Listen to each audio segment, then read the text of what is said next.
এই শোনো না গো, আমাদের পুতুল ডায়েরি চ্যানেলটি সাবস্ক্রাইব করে পাশে থাকা বেল আইকনটি বাজিয়ে দিও প্লিজ। আর গল্পটি ভালো লাগলে অবশ্যই লাইক কমেন্ট করে শেয়ার করে দিও। ধন্যবাদ।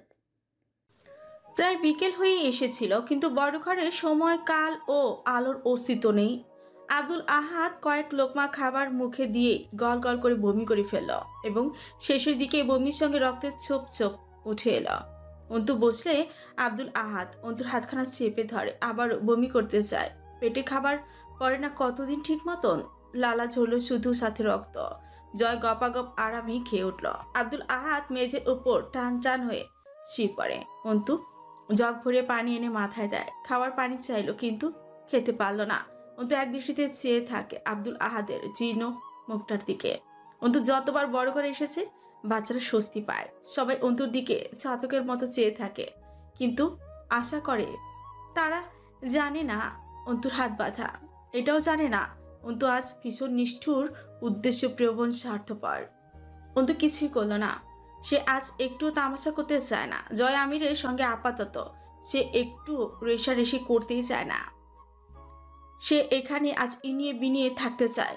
জয়ের সঙ্গ চাই তার, ততটা গভীর সঙ্গ, যাতে সে জয় আমির নামক অতল গহ্বরের অন্তত মুখটার আপাত হদিস পায়। বাকিটা সে বোঝে। সে জয় আমিরকে আত্মস্থ করেছে। সে জয় আমিরকে বিভিন্নভাবে বিভ্রান্ত করে, কখনো খেপিয়ে তুলে, অতিরিক্ত বাড়াবাড়ি করার নামে খুলে পড়ে দেখে নিয়েছে। শুধু জানা বাকি কিছুটা, তা জানলেই যে কোনো একটা গাঢ় সিদ্ধান্ত। ওরা অনেক দিন পেট ভরে খাবার পেয়ে কেউই সইতে পারছিল না। চোখ মুখ উল্টে আসছিল, অসুস্থতা বাড়ল সবার। অন্তু জয়ের খুব পাশে গিয়ে বসে। জয়ের এঁটো হাতে খুব ধীরে ধীরে পানি ঢালতে ঢালতে বলল, দেখতে ভালো লাগছে না ওদের দুর্ভোগ, হোক যে কারণেই। সেসব বিতর্কিত, আপাতত তারা বুঝতে না চায়। শুধু জানা ভালো ওরা নিষ্পাপ, নাবালক। ওদেরকে মেরে ফেলুন অথবা বেঁচে থাকতে দিন। জয় হাত দুটো আরাম করে ধুয়ে চোখ তুলে তাকালো, এরপর বলল, ওরা মরে গেছে না বেঁচে আছে সেইটা আগে ক্লিয়ার করো।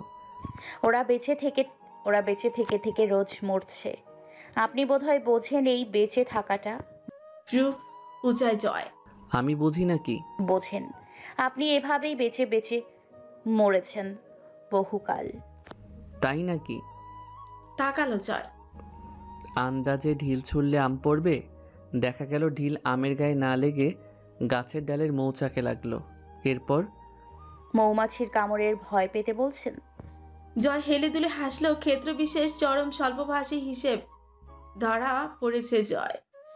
তার যত বাজে কথা, আবল তাবল রসিকতার বাহার, কাজের কথা অথবা নিজের কথা ভুলেও বেরোয় না জবান দিয়ে। অতি রসিকতার জেরে মানুষ সুযোগ পায় না ওর সঙ্গে আন্তরিক আলাপ পাড়ার। সেই সুযোগ কাটতেই জয় রসিকতার আয়োজন, এত আন্তরিকতাহীন চলন, অন্তু আবিষ্কার এসব। জয়ের চোখের মেটে রঙা মণিতে চোখের নজর ফেলে অন্তু। তো আমি চরম মাপের খেলাড়ি তাইলে, তবু তুমি শালি কদর করলা না। আফসোস, আপনার বাঁচার লোভ নেই, মরার শখও নেই। চাইলেই মেরে দিতে পারতে। কত রাত সুযোগ গেল। ভয় অথবা অনীহা নেই যে? না, তুমি আসলে আমার প্রেমে পড়ছো, খালি শিকার যাও না। তো একটা চ্যালেঞ্জ জিতলাম, কি কও? চোখ মালো জয়। অন্তু বলে, মৃত্যু কি আপনার শাস্তি হতে পারে? সত্যি বলুন, ভয় পান নাকি? ভয় পান না আপনি মরণে? ব্যাপারটা জটিল হয়েছে এখানে। অপবাদ দিচ্ছ ডিয়ার, ছেড়ে দাও। আমি খুব ভীতু, তুমি জানো না, তাই বলছো। অন্তু ওনা টেনে নিয়ে ভেজা হাতটা মুছল জয়। অন্তু তীর্যক হাসল। দুনিয়ার প্রতি দায়বদ্ধতা না জন্মে যায়, পাপকে পাপ মনে হতে যেন শুরু না করে। লোক আপনার কুৎসিত ব্যক্তিত্ব ছাড়াও এক সর্বহারা দুর্বল কাঙালকে না দেখে ফেলে। সেসব ব্যাপারে ভীষণ ভীতু আপনি, জানি তো, অস্বীকার করছি বুঝি। অন্তুর বাক্য বিনাশে এক প্রকার অভিজাত নাটকীয়তা ছিল, যা শুনতে শ্রুতিমধুর ও অদ্ভুতই শোনাল। জয় শব্দ করে হাসল। সর্বহারা আমার ব্যাপারে এসব ভুলভাল কথা কোন শালা শেখায় তোমাকে? অন্তু নিঃশব্দে ঠোঁট বাঁকিয়ে স্বল্প হাসল। আপনার সেই শালার নাম মোস্ট প্রবাবলি জয় আমির। চকি দিয়ে তাকায় জয়, ফ্রুকুচকে চেয়ে দেখে অন্তুকে কিছুক্ষণ। অন্তুর স্থির চোখের ঘন পাপড়িতে যে বিরোধের আগুন, মসৃণ ঠোঁটে কত আওয়াজের প্রতিবাদ, কঠিন ঢোক গেলার মাঝে অসহ্যকে সহ্য করার অব্যর্থ চেষ্টারা, আর মাথায় টানা লম্বা ঘোমটায় জড়িয়ে থাকা জয় আমিরের নাম। জয় দেখে সেসব, অল্পক্ষণ দেখে, এরপর চট করে অন্তুর কালচে পানির পুরনো গভীর কূপের মতো চোখের মণি থেকে চোখ সরায়। এক হাঁটু খাড়া করে বসে, একটা সিগারেট ধরে দীর্ঘ এক টান দেয়। অন্তু মেঝেতে ঠেসে বসে জয়ের পাশে, মাথার ওনাটা কপাল অবধি টানে। জয়কে দেখতে তখন পুরনো আমলের অহংকারী অর্থনৈতিক জমিদারের মতন দেখায়, আর অন্তু তার বিরোধী পূর্ণবতী ঘিন্নি। আজ কদিন যেন আচরণ বদলেছে অন্তুর। জয়ের ব্যাপারে জানতে আগ্রহী সে শুরু থেকে, কিন্তু আজকাল তা অন্যরকম রূপ নিয়েছে। বসে থাকে দুজন অনেকক্ষণ, কেমন যেন পারিপার্শ্বিক হালটা। 27টা ক্ষত বিক্ষত বন্দি দেহ ছড়িয়ে ছিটিয়ে আছে এক বিশাল আলো বাতাসীন ইস্পাতের গুদামে। তার একপাশে দুটো নরনারী পাশাপাশি খুব কাছে বসে থাকে চুপচাপ, কেউ কারো দিকে একবারও তাকায় না। প্রগাঢ় শ্বাসের উঠানামা চলে কতক্ষণ, নিগুড় রহস্যের পাক ঘোরে সেই শ্বাসের অদৃশ্য কুণ্ডলীর হাওয়ার মিলনে। জয় নিজের বা হাতের তালু মেলে ধরে, অপলক চেয়ে থাকে সেদিকে। ভাগ্য নাকি ভবিষ্যৎ দেখার প্রয়াস। জয়ের যে কত সব উদ্ভট খেয়াল জাগে ক্ষণে। পাশে বসে অন্তু দেখে পরিশ্রান্ত দেহগুলো, আশপাশটা ভয়ানক, কিন্তু অন্তুর ভয় লাগে না। বিশাল বিশাল লৌহ চুল্লি, ছাই, কয়লা, রাসায়নিক পদার্থ, ছাঁচ, হাতল, নোংরা চটের বস্তা, মানুষের হাড়, লোহার খণ্ড, কার্বন কোক সংরক্ষণের পাত্র, লোহার তৈরি খাম্বার আকৃতির বিশাল বিশাল গোলক, কত কি ছড়িয়ে আছে। টিমটিমে বাতি জ্বলছে, আধো অন্ধকারে ভ্যাপসা দুর্গন্ধ, সব মিলিয়ে অন্তু সেসবে চোখ নিবদ্ধ রেখে আস্তে করে ঠোঁট নাড়ায়। আপনাকে আমি এর চেয়ে বেশি অসহায় হিসেবে দেখবো জয় আমির। আমি জানি দেখব। আপনার অসহায়ত্ব আর সবার মতো কাতর আর দৃশ্যমান হবে না। আপনি হাসবেন, খুব হাসবেন সেদিন একবার। আমি আপনার সেই অসহায়ত্ব দেখব। সেদিন কেউ আপনাকে দেখলে আপনার পাপ ভুলে বরং আপনার জন্য মায়ায় কেঁদে উঠবে, আর আপনি ঠিক ততটাই হাসবেন। আমি আপনার সেই অসহায়ত্ব দেখব। জয় হাতের তালুতে আস্তে আস্তে 5টা আঙুল ঢুকিয়ে মুঠো পাকিয়ে গাতুরে হাসে। তোমার আল্লাহ তোমার ফরিয়াদ মিছিমিছি হলেও কবুল করুন। জয় আমিরকে তিনি অসহায় করুন, আমিন। অর্থাৎ আপনাকে অসহায় করা অসম্ভব, তাই তো? আপনাকে অসহায় করতে পারবেন না তিনি বলছেন? সহায় করতে পারেননি, অসহায় করতে পারবেন ভাবছো কেন ঘরওয়ালি? Should not be forgotten.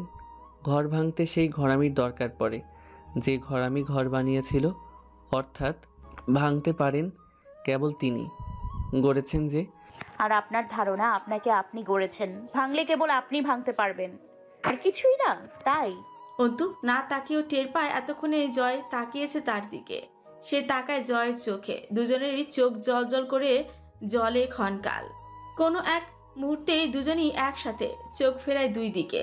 চোখের দিকে তাকিয়ে থাকার মতো ভয়াবহ সম্পর্ক নয় তো তাদের। চোখের ভাষা, কথা বলা সম্পর্করা হয় ভীষণ ভয়ানক। ওসব সম্পর্ক তাদের নয়। তাদের সম্পর্ক আলাপ আলোচনা সেরে একত্রে বসে ছক পরিকল্পনা, একে পরস্পরের বুকে ছুরি কাঁথার। রিমি সব কিছু গোছগাছ করে আবারও এলো। তার মুখ ম্লান, চোখ দুটো স্থির কিন্তু বিষণ্ণ। সেদিন জয় ওদের সরালো না, বেখিয়ালি লাগছিল তাকে ভীষণ। হাঁটু খাড়া করে মেঝেতে বসল। মুরসালিন ঢালাই দেয়ালে পিঠ ঠেকায়, গোটা শরীরে ক্ষত। চিকিৎসা অথবা ঔষধ পড়েনি সেসব ক্ষততে। ওরা মোট 27 জন, তার মধ্যে বড় 6 জন। মুরসালিন বাদে আরও আছে তারিক, আশরাফ, নাইম, তৌফিক, ইমদাদ। এরা সব 2014 থেকে 15-এর শুরুর জ্বালাও পোড়াও আন্দোলনের সহিংসতায় জড়িত ছিল। রাজধানীর বিরোধী দলীয় ছাত্র আন্দোলনের সরব সবগুলো। গাড়ি জ্বালিয়েছে, মানুষ পুড়িয়েছে, ইট পাটকেল ককটেল ছুঁড়েছে। রাস্তায় অবরোধ করেছে, কঠিন অপরাধ, পুলিশ পেলে ছাড়বে না। হামজা এলো অন্ধকুটিরে, সাথে বাপ্পি, মণ্ডল, কাবুল, চয়ন, দোলন। এই 27 জনকে পিটিয়ে মেরে ফেলো তাদের শান্তি।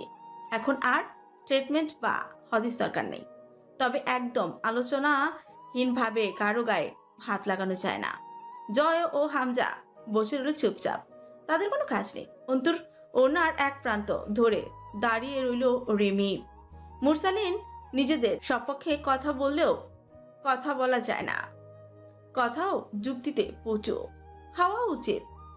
সে জাহাঙ্গীরনগর বিশ্ববিদ্যালয়ের সমাজবিজ্ঞান অনুষদের সরকার ও রাজনীতি অর্থাৎ পলিটিক্যাল সায়েন্স বিভাগের ছাত্র ছিল। রাষ্ট্রবিজ্ঞানের জ্ঞান ও অভিজ্ঞতা ভরা তার। মুরসালিনের চেহারার কাঠামো নিরেট, অযত্নে দাড়ি বেড়ে যাওয়ায় দেখতে আরও কেমন যেন লাগছিল দেখতে। বদিউজ্জামান দোলন আপিল বিভাগের আইনজীবী হলেও তিনি রাজনীতিবিদদের ব্যক্তিগত আইনজীবী হিসাবেই খ্যাত কর্মী। শিক্ষিত মানুষ, রাজনীতির ভালো জ্ঞান ধারণা রাখেন।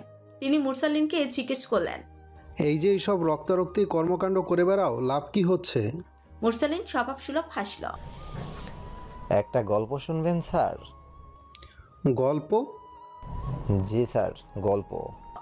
দোলন সাহেব তাকিয়ে রইলেন। মুস্তাকিন মহানের মতোই দেখতে অনেকটা, তবে মুরসালিনের চেহারাটা কিছুটা ধারালো। মুস্তাকিন খুব গম্ভীর ছিল এবং স্বল্পভাষী, চুপচাপ, নিঃশব্দ চলন। ছোটটা হয়েছে চতুর, চঞ্চল। মুরসালিন বলল, পাশাপাশি দুই মহিলা বাড়ি ছিল, তাদের মধ্যে একটুও বনিবনা ছিল না, কিন্তু সারাদিন চেঁচাতে দেখা যেত এক মহিলাকে। সে সারাদিন অপর মহিলাকে খিস্তি করত। লোক বিরক্ত ছিল সেই মহিলার উপর। একদিন তার এক শুভাকাঙ্ক্ষী তাকে গিয়ে আস্তে করে জিজ্ঞেস করলো, আচ্ছা ও তো একদম চুপ, অথচ তুমি খালি এমনি চেঁচাও, পাড়ায় নাম খারাপ হয় তোমার। মহিলা দুঃখের সাথে বলল, আপনারা খালি আমার চেঁচানোটাই দেখলেন, শোনেন, অথচ ও রোজ সকালে ঘুম থেকে উঠেই দরজায় দাঁড়িয়ে বেড়ার উপর দিয়ে আমাকে ঝাঁটা উঁচিয়ে পেটানোর ইশারা করে চুপ করে থাকে, আর আমি সেই দুঃখে সারাদিন চেঁচাই। দোলন সাহেব কপাল জড়ালেন। মুরসালিন হাসল। আপনি কি বুঝতে পারছেন আমার কথা স্যার? দোলন সাহেবকে পেরিয়ে চয়ন এগিয়ে এলো। শুয়োরের বাচ্চা, তোর ফেদা পেঁচাল শুনতে আসি নাই আমরা এখানে। দোলন সাহেব চয়নকে সরিয়ে দিলেন, বললেন, তোমার অপরাধ কি জানো তুমি? বর্তমান সরকার ও সরকার বিরোধী আমি, এটা আপনাদের ধারণা? আমাদের ধারণা সত্যি নয়, আংশিক সত্যি। বাকিটা মিথ্যে কিভাবে? সেটা গুরুত্বপূর্ণ নয়। আচ্ছা, পরে শুনছি। কিছুক্ষণ চুপ থেকে দোলন সাহেব বললেন, শিক্ষিত ছেলে তুমি, জানাশোনা নেহাত কম নয়, পথটা কি ঠিক তোমাদের? মুরসালিন জবাব দিল না। সাথে সাথে চতুর লোকটার দিকে অনেকক্ষণ তাকিয়ে থাকলো। প্রশ্নের ধরন ও গলার স্বরেই মানুষকে নিজের কাছে নিজেকে অপরাধী বানিয়ে ফেলার ক্ষমতা রাখেন দোলন সাহেব। স্যার, আমি নিরপেক্ষ কেউ একজন। নিরপেক্ষ? হাসলেন দোলন সাহেব। জি স্যার, আপনি বিশ্বাস করতে পারছেন না বোধ হয়। না পারারই তো কথা, তাই না? আমি কোনো দলের সমর্থক নই, আমি শুধু কার্যক্রমগুলোকে সহ্য করতে পারায় ব্যর্থ। আবার আপনাদের সমর্থন করা যায় না বলে যে বাকিদের করতে পারি, এটা আরও কঠিন ভুল। তাই নাকি? অথচ তুমি কোনো এক দলের প্রতি অনুরাগী। তুমি যে দলের প্রতি বেশি গড়িয়েছ, তারা কি খুব মানবিক? অন্তত আপনাদের চেয়ে। কামরুল দোলন সাহেবকে পার করে চাপাত করে এক খুশি মারল মুরসালিনের মুখে।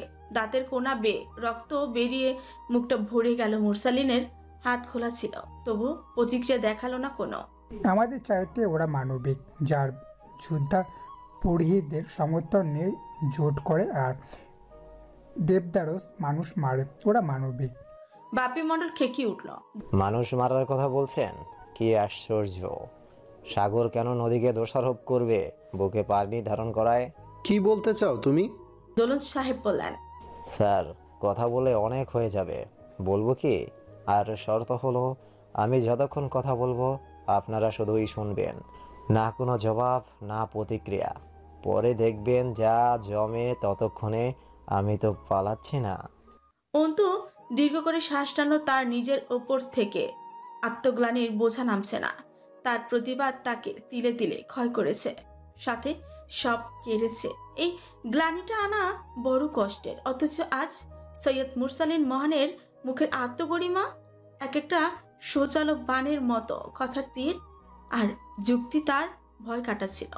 মুরসালিনের শরীরে ব্যথা নেই, চোখে মৃত্যুর ভয় নেই, কথায় জড়তা নেই, তবে সে কেন এত জমে গেছে? দোলন সাহেব বলেন, বলো। বলাটা ব্যাপারটা, সমস্যা হলো আপনারা নিতে পারবেন তো? না, আসলে স্বাধীন বাংলাদেশে আবার কথা বলা পাখিদের লোকে খাঁচায় পোষে তো। খটমট করছিল সবগুলো। মুরসালিনের কথাবার্তার সুর ভীষণ তীক্ষ্ণ, সরল উপহাস, কিন্তু দোলন সাহেব বিষ গিলে হাসলেন। বলো। মুরসালিন বলল, আমার আব্বা খুন হয়েছে 2002-এ। কে মেরেছে জানেন?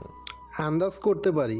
মুরসালিন মৃদু হাসলো, এরপর বলল, আপনি জেনে থাকবেন হয়তো। সেই বছর বিরোধী দলীয় প্রধানের নির্দেশে 85 দিনের একটি অপারেশন চলছিল, সন্ত্রাসবাদ নিপাতমূলক ব্যবস্থা, অপারেশন ক্লিন হার্ট।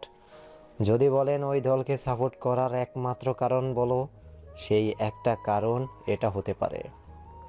দোলন সাহেব হেসে উঠলেন। এই একটা কারণে ডুম হয়ে গেলে? কাঁচা বুদ্ধি তো না তোমার, বিবেচক তুমি। মুরসালিন হাসল। মিছেমিছি সুনাম করবেন না, আর আমি ডুম হইনি স্যার। একটা মাপকাঠি পেয়েছি মাত্র। আপনাদের পক্ষ থেকে বাংলাদেশ আজ অবধি কী পেয়েছে? কি স্যার? না, বহুত কিছুই পেয়েছে অবশ্য, সেসব থাক।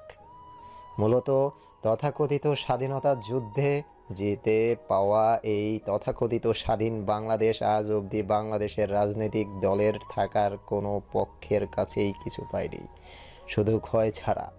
অবশ্য কি পেল সেটা বিষয় না, কিছু পেয়েছে এই অনেক। মুরসালিনের গা জ্বালানো কথাবার্তায় স্থির থাকা দায়। দোলন সাহেবের জন্য ওরা চুপ করে বসে আঙুলে মেজে খুঁড়তে লাগলো। দোলন সাহেব কেমন করে যেন হাসলেন। স্বাধীনতা যুদ্ধের বিরোধিতার গন্ধ আসছে তোমার কথা থেকে। মুরসালিন হেসে ফেলল। অর্থাৎ আমি সেই সকল রাজাকার যুদ্ধাপরাধীর অন্তর্ভুক্ত। দিয়ে দিন স্যার ফাঁসি।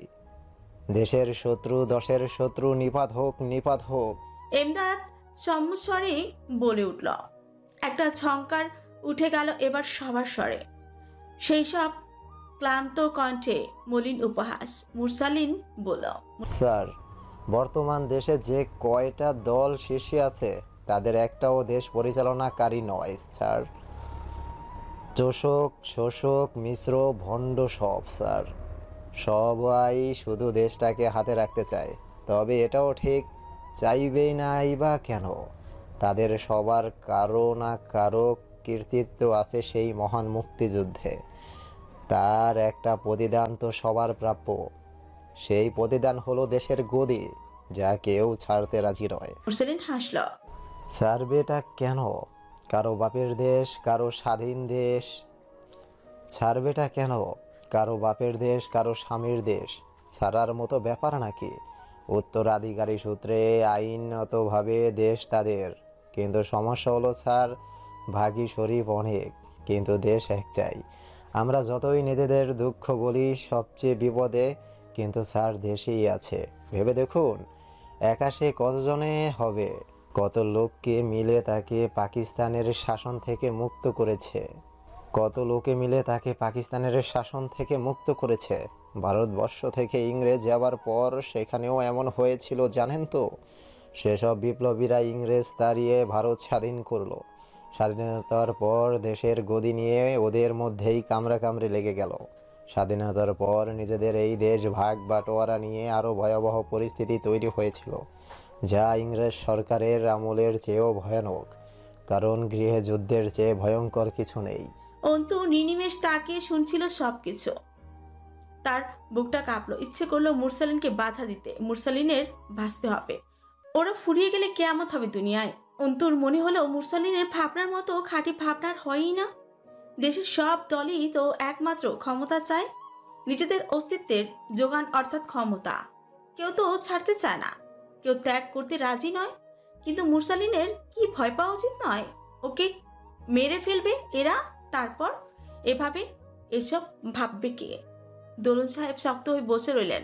মুরসালিনের শর্ত অনুযায়ী কথা বলা যাবে না। মুরসালিন বলল, আমার আব্বা ছিলেন বাংলাদেশ সেনাবাহিনীর প্যারা কমান্ডো ব্যাটালিয়ন। ওনার প্রাক্তনেরা ছিলেন শহীদ জিয়াউর রহমানের মতো কিংবদন্তিগণ। বলাই বাহুল্য আব্বা কোনো দলের প্রতি সামান্য হলেও অনুরাগী ছিলেন। অপারেশন ক্লিন হার্টে পলাশ আসগরের বাবাকে দেশ ছাড়া এবং ওর দাদাকে বন্দি করেছিলেন তার জুনিয়ররা। পলাশ আসগরের দাদা কারাবন্দি অবস্থায় মৃত্যুবরণ করে। সেই শোধ নিতে গিয়ে পলাশ আসগর আমার খোঁজ না পেয়ে আমার বোনকে ধর্ষণ ও খুন করেছে। আমার ভাইকে জয় আমির আগেই মেরে ফেলেছে। স্যার, আমি রাজনীতিতে নয়, রাজনীতি আমাকে জড়িয়েছে। এসবের পরও নিরপেক্ষ থাকি কিভাবে? ব্যক্তি জীবনকে এড়ানো দায় স্যার, তার উপর বংশ পরম্পরায় পাওয়াই রোগ। ঘরের নিস্তব্ধতা নেমে এলো। জয় আঙুলের ভাঁজে চাবি ঘোরাচ্ছে বসে। হামজা লৌহখণ্ডের ওপর আঁকিবুকি করছে। অন্তু খুব মনোযোগ দিয়ে শুনছিল মুরসালিনের কথা। জয়ের দিকে তাকালো। এক ফোঁটা অনুশোচনা অথবা অভিব্যক্তির পরিবর্তন নেই মুখে। বিরক্তি নেই এইসব কথা শুনতেও, আগ্রহ তো নেই। দোলন সাহেব বললেন, মানুষ মাত্রই ভুল। অনেক ভুল বুঝাবুঝি আছে তোমার মাঝে। চয়ন উঠে এসে মুরসালিনের সামনে দাঁড়ালো। হ্যাংলা পাতলা চেহারা, হাতের আঙুল 6টা, কালো কুচটে চেহারা, দাঁতের মাড়ি চেপে ধরে বলল, সব কথার ওই এক কথা, দেশের স্বাধীনতার যুদ্ধে তোমার ব্যথা আছে। অশ্রাব্য এক গালি দিয়ে বলল, তুই রাজাকারই তো শালা। যুদ্ধে তোর আমিরদের ফাটছে এক সময়, এখন তোরও ফাটে। আর কস তুই যুদ্ধাপরাধী গড়ে সমর্থক না? মুরসালিন মাথা নাড়ালো। এখনো বলছি। আর কে ঠেকায়? চয়ন একাধারে কয়েকটা কঠিন আঘাত করেই গেল মুরসালিনকে। মুরসালিনের শরীরে থেতলানোর উপর থেতলে গেল মুখটা। রক্তে মুখ ভরে উঠল। পুরনো চটা পড়া ক্ষত তাজা হয়ে উঠল সব। চয়ন বলল, তুই আন্দোলন করিস, ওগোর সাহায্য করস, আমাদের বিরুদ্ধে কথা তুলস, পুরোপুরি অ্যাক্টিভ তুই শালা। তবু বাটপারি, তোরে জিন্দা কবরে গায়রা রাখমু একদম। মুরসালিন কিছুটা সময় নিল, হাত দিয়ে রক্ত মুছল, কয়েকটা শ্বাস নিল জোরে জোরে। এরপর বলল, কোনো দলের জন্য নয় সেসব, ব্যক্তিগত সমস্যা আর মানুষের দুর্ভোগ দেখে টুকটাক হাত চুলকায়। তোমার ধারণা নয়, খালি গোড়া থেকেই ভুল। ভীষণ শান্ত মানুষ হিসেবে আবিষ্কৃত হলেন দোলন সাহেব। রাখছেন না, কাউকে বাধা দিচ্ছেন না, সুন্দরভাবে মুরসালিনের মানসিকতাকে নিয়ন্ত্রণ করতে চাইছেন। মুরসালিন একটু গুছিয়ে নিয়ে বলল, তাহলে তো অনেক পেছনে যেতে হয় স্যার। কত দূর? দোলন সাহেব হাসলেন। মোগল আমলে? না, অত দূর না। ভারত বিভাগের কাছে গেলেই আপাতত চলবে। চললেই হলো। স্যার, এই পৃথিবীতে যতগুলো দেশ স্বাধীনতা আন্দোলনে লড়েছে তারা সবাই ছিল এক এক নম্বরের স্টুপিড। আপনার ওই জোয়ান শরীরের গরম রক্ত ভীষণ অ্যাডভেঞ্চার চায় স্যার। শরীরের তেজ কোনো কিছুর বিরুদ্ধে যেতে রক্ত টকবক করে। তখন আপনি জানেন বেশিরভাগ বিপ্লবী যুবক ছিল। কামরুল বলে উঠল, তাই নাকি? আমি তোমাকে এতটা স্বাধীনতা বিরোধী ভেবেছিলাম না। বাপরে, ভয়ই লাগছে তোমাকে এখন। পাকিস্তানের গোলামি করতে এত শৌখিন তুমি, অথচ এতগুলো দিন বাইরে ঘুরছো। এতদিনে তোমাকে ফাঁসি দিয়ে শাস্তি পুরো করা যাবে না? মুরসালিন হেসে উঠল। দাঁতের ফাঁকে জমাট রক্ত দেখা গেল। বলল, শুলের ব্যবস্থা থাকলে ভালো হবে। 5 খণ্ড করে দেশের এক একটা জাদুঘরে স্থাপনা হিসেবে রাখলে ভালো। নাম ফলকে লেখা থাকবে, সেরা দেশদ্রোহীদের মাঝে একজন সৈয়দ মুরসালিন মহানের দেহখণ্ড। কেউ হাত ছোঁয়াবেন না। দোলন সাহেবের বরাবরের মতন শান্ত স্বরেই বললেন, কেন এই বিরোধ? যুক্তিযুক্ত মানুষ তুমি, 2-4টা যুক্তি ব্যাখ্যা দাও শুনি। আমি যৌক্তিক মানুষ নই, পর্যবেক্ষণ টুকটাক। আমার পর্যবেক্ষণ মতে যুদ্ধ করে কি পেয়েছি আমরা? একটা স্বাধীন ভূখণ্ড। আর সেক্ষেত্রে স্বাধীনতার সংজ্ঞা হয় এমন, পরের দেশের শাসক পেছন মারবে কেন? পেছন মারবে মারুক, নিজের দেশের শাসন মারুক। আমরা এরকম একটা স্বাধীন ভূখণ্ড পেয়েছি। স্বাধীনতা প্রবণ বাঙালি আজ অবধি স্বাধীনতা মানে এটাকেই বুঝে 16ই ডিসেম্বর বিজয়ী দিবস উদযাপন করে আসছে। অথচ আমি বলি 16ই ডিসেম্বরে পাক বাহিনীর দেশ স্বাধীন করে দিয়ে যায়নি, নিজেদের হাত থেকে অন্য আর এক হানাদার বাহিনীর কাছে কেবল দেশটা হস্তান্তর করে রেখে গেছে। সেক্ষেত্রে পাকিস্তানের কাছে দেশ থাকলেই বা কি, অথবা দেশের হানাদারের কাছে। আমরা তো জন্মেছি কেবল শোষিত হবার জন্যই, যার তার হাতে হলেই হলো। মুরসালিন একটু থেমে বলল, স্বাধীনতার আগে আর পরের পার্থক্য শুধু পরের দেশের শাসক এবং নিজের দেশের শাসক অনেকটা ওরকম। নিজের লোক চিবিয়ে খেলে সহ্য হয়, পর টোকা দিলেও না। বুঝতে পারছেন স্যার? তুমি যা বোঝাতে চাচ্ছ তা যারা বুঝবে তারা এখন ফাঁসির অপেক্ষায়, আমরা বুঝবো না এসব। একটা গল্প শুনবেন স্যার? অনেক গল্প জানো তুমি। তা জানি টুকটাক, তবে এখন গল্প থাক। ব্যাপারটা হলো, অবুঝকে বোঝানো গেলেও যারা বোঝে না তাদেরকে বোঝানো অসম্ভব। ঘুমন্ত মানুষকে ঘুম পাড়ানো যায় না স্যার। মাথা দুলিয়ে হাসলেন দোলন সাহেব। তোমার নিজের স্বাধীনতা বিরোধী মানসিকতার সপক্ষে আরও অনেক ধারণা থাকবে, সেগুলো শুনতে ইচ্ছে করছে। জি স্যার, জানা দরকার, নয়তো আমার ফাঁসিটাকে জনগণের কাছে জায়েজ করতে কষ্ট হবে। তা যেমন ধরুন, আগে বিদেশিরা আমাদের দেশে এসে আমাদের জনগণ ও সম্পদ শোষণ করে নিজেদের দেশে নিয়ে যেত। স্বাধীনতার পর বিদেশিদের এই খাটুনিটা কমেছে, অর্থাৎ বিপ্লবীরা রক্ত ঝরিয়ে দেশ স্বাধীন করে এখন নিজেরাই জনগণ ও দেশের সম্পদ শুষে নিয়ে গিয়ে ইংরেজদের দেশে দিয়ে আসছে। এটা ভালো স্যার। ওরা এসে কেন নিয়ে যাবে, আমরা গিয়ে দিয়ে আসবো। পরোপকারী শাসক গোষ্ঠী। মুরসালিনের মুখটা কঠিন হলো। স্যার, আমি শুধু দেখেছি ওরা নিজেদের অতীতের কৃতিত্ব তুলে ধরে নিজেদেরকে দেশের সর্বসেবা প্রমাণ করা ছাড়া বিশেষ কিছু করেনি। আর তা নিয়ে দলীয় বিবাদে ওরা চুল ছেঁড়াছেড়ি করছে। আমরা আমজনতা বলি হচ্ছি। স্যার, আমি কোনো দলেরই সমর্থক, কেবল মাঝে মধ্যে দোলা চলে গড়িয়ে পড়ি এক এক পাশে, এই যা। সব কথা রেখে দোলন সাহেব ফিউজে সতর্ক কণ্ঠে বলেন, আর সবশেষে কথাটা কিন্তু এই আসছে, ওরাও যুদ্ধবিরোধী ছিল আর তুমিও। ওরাও কওমি জামাতের সমর্থক ছিল, তুমিও। খুব ভুল বললেন, সেগুলো কি ব্যাখ্যা করব স্যার? করো করো, আমি শুনতে চাই। ছোটবেলায় যখন যুদ্ধের গল্প অথবা উপন্যাস পড়তাম, পাকিস্তানিদের ওপর এত কঠিন ক্ষোভ জমতো, ইচ্ছে করতো এখন সুযোগ পেলে এখন এই ঘাড়ের রাইফেলটা আর হাতের ওপর জানটা নিয়ে যুদ্ধে চলে যাই, ওদের জাহান্নামে পাঠিয়ে দেশবাসীকে রক্ষা করি।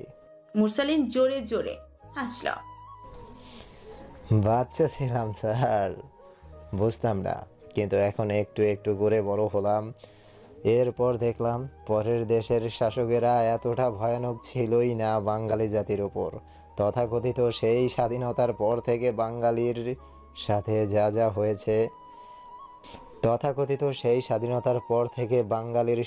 যা হয়েছে তো সেই একই পরাধীনতা যদি এখনও বাঙালিকে গ্রাস করে রাখে, তবে আপনার মনে হয় না স্যার যুদ্ধটা কেবলই দেশপ্রেমিক বিপ্লবী শহীদের রক্তের অপচয় ছিল? কারণ আমরা বাঙালি তো আজও স্বাধীনতা পাইনি, শুধু নাম পেয়েছি স্বাধীন জাতির। এই ভাবা নাম কামানোর জন্য এত আয়োজন ছিল, এত রক্ত, এত ত্যাগ, এত সম্মানহানি, এত হাহাকার। একটু থেমে মুরসালিন বলল, স্যার, এ কারণে হলেও সে সময় যারা মুক্তিযুদ্ধের বিরোধী ছিল তাদেরকে আমার সচেতন মনে হয়। আর স্যার, আপনারা যাদের যুদ্ধাপরাধী বলে শাস্তি দিচ্ছেন তাদের বয়স হিসেব করলে আপনাদেরকে মূর্খ অথবা শয়তান ছাড়া কিছু বলা যায় না। নাবালক শিশু ছিল তারা বয়স হিসেবে, তাদের দিচ্ছেন দেশদ্রোহীর শাস্তি এই কালে এসে। আবার আজও যারা শিশু তারাও আপনাদের শিকার। স্যার, মূলত আপনাদের সমস্যাটা কোথায় বলুন তো? সমস্যা মূলত ইসলামে, কারণ ইসলামের জীবন বিধান আপনাদের একত্রিত কর্মকাণ্ডকেও সমর্থন করে না।